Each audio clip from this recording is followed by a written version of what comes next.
చెప్పారు ఏంటంటే సముద్రం రూపాది వారు చెప్తారు ఏంటంటే సముద్రం ఇలా ఒక అల వచ్చినప్పుడల్లా ఒక గడ్డిపోత తెచ్చింది, ఇంకో అలకి ఇంకో గడ్డిపోత తెచ్చింది. ఈ రెండు కలిసినాయి. ఇంకో అల వస్తే మళ్ళీ విడిపోతాయి. మొదట అల మొగుడు, రెండో అల భార్య, మూడో అల తావు. కాబట్టి ఈ ప్రపంచంలో ఉండేవి కేవలం అలలు కలలు.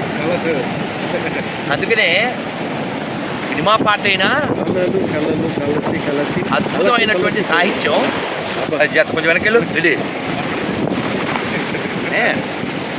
మనకు అద్భుతమైన సాహిత్యం ఏం చెప్పారంటే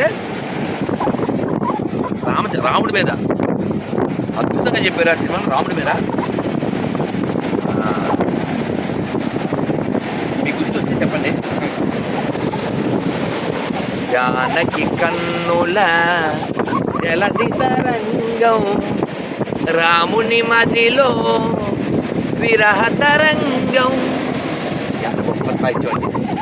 జానకి కన్నుల జలది తరంగం, జలది అంటే సముద్రం, రాముని మదిలో విరహ సముద్రం, చేతులు కలిపిన సేతు బంధనం, ఆ సేతు హిమాచలం సాగర సంగమమే. చూసారా అలా గడ్డిపోసా. నీకు ఏ విషయం కూడా చెప్తాను. నేను ఇలా అన్నాను కదా, ఏమొచ్చు ఏ జంతువు అని. అలా మనిషిని చంపేది కేవలం భయం. కోవిడ్లో చచ్చిపోయిన వాళ్ళు ఎవరు కోవిడ్లో చచ్చిపోలేదు, కేవలం భయం చంపింది.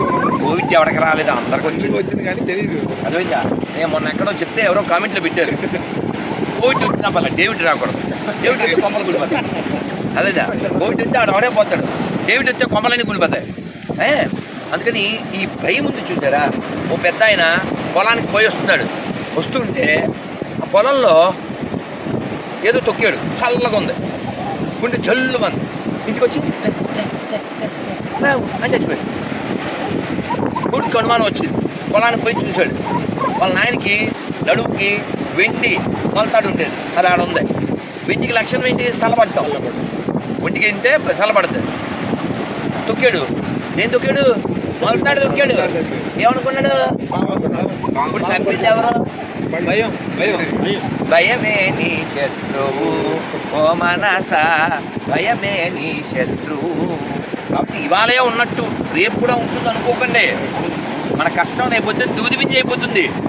మన కష్టం రేపు గడ్డిపోసి అయిపోతుంది. విశాలమైన సముద్రము, ఆ వెన్నెలు కురిపించేటువంటి ఆ చందమామ, విశాలమైన భగవంతుడు, విశాల హృదయం కలిగినటువంటి జగత్పతి, జగత్పిత, అనంతుడు అని పిలవడేటువంటి ఆ భగవంతుడు మన లోపల ఉన్నప్పుడు మనకేమిటండి బెంగ? అందుకే ఎప్పుడు కూడా భజన చేసే భక్తులకెల్లా భయము లేదోయ్ రామ్ భజన, భజన చేసే భక్తులకెల్లా భయము లేదోయ్ రామ్ భజన, ఏమోయ్ నరుడా హేళన చేసేవు నవ్వులు కాదోయ్ హరి భజన. కాబట్టి సంవత్సరంలో ఒకసారైనా సముద్ర స్నానం చేయాలి, రోజు ఒకసారైనా హరినామ స్నానం చేయాలి. ఎందుకంటే మన సంసారమైన సముద్రం దీన్నైనా దాటించేమో, దాన్ని దాటలేము. దాటించగలిగేటువంటి నావికుడు ఒక్కడే హరి. అందుకే చెప్పారు హనుమాచార్యులు వారు, హరి నీ ప్రతాపమున కడ్డమేది లోకములో, సరిలేరు నీకెవ్వరు సర్వేశ్వర, హరి నీ ప్రతాప.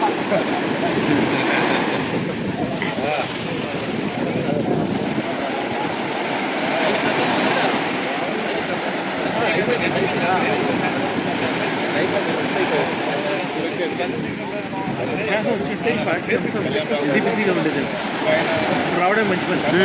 కావాలని వచ్చినట్టున్నారు. మధ్యాహ్నం వచ్చినట్లయితే మొత్తం కెమెరాలు పట్టుకుని నిలబడిపోయేవాడు.